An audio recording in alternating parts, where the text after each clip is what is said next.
রাজ্যের প্রাক্তন শিক্ষামন্ত্রী তিনি। তবে নিয়োগ দুর্নীতি কাণ্ডে গ্রেফতার হয়ে বিগত প্রায় 2.5 বছর ধরে জেলবন্দি রয়েছেন পার্থ চট্টোপাধ্যায়। এবার রীতিমতো তৃণমূলের গলা টিপে ধরেই করলেন বেফাঁস মন্তব্য। মঙ্গলবার রাতে তাকে একটি বেসরকারি হাসপাতালে স্থানান্তরিত করা হয়। তার আগে একটি বিস্ফোরক মন্তব্য করেন পার্থ চট্টোপাধ্যায়। তা নিয়ে শুরু হয়েছে জোর চর্চা। জানা যাচ্ছে তিনি হাসপাতালে দাবি করেন SSKM সুস্থ হচ্ছি না, সেই কারণে যে হাসপাতালে যথাযথ চিকিৎসা হবে সেখানে স্থানান্তর করার আবেদন জানান তিনি। এই নিয়ে বিশেষ CBI আদালতের দ্বারস্থ হন প্রাক্তন মন্ত্রীর আইনজীবী।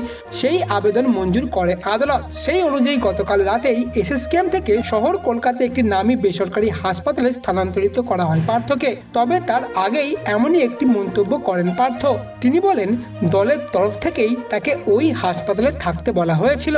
একটি সর্বভারতীয় সংবাদ মাধ্যমের প্রতিবেদনের সূত্র উদ্ধৃত করেই এমনটাই দাবি করা হয়েছে। জানা যাচ্ছে, হট্টগোলের কারণে বেশ কিছুক্ষণ সময় অ্যাম্বুলেন্স দাঁড়িয়েছিল। সেই সময় পার্থ চট্টোপাধ্যায়কে বেশ কিছু প্রশ্ন করেন সাংবাদিকরা। তাকে জিজ্ঞাসা করা হয়, দাদা কেমন আছেন আপনি? প্রাক্তন মন্ত্রী জানান, ভালো আছি। এরপরেই শুয়ে শুয়ে তিনি বলে দেন, দল জানিয়েছিল বলেই সরকারি হাসপাতালে ছিলাম। এবং পার্থ চট্টোপাধ্যায়ের এই মন্তব্যকে ঘিরেই রীতিমতো তুমুল চর্চা শুরু হয়েছে রাজনৈতিক মহলে।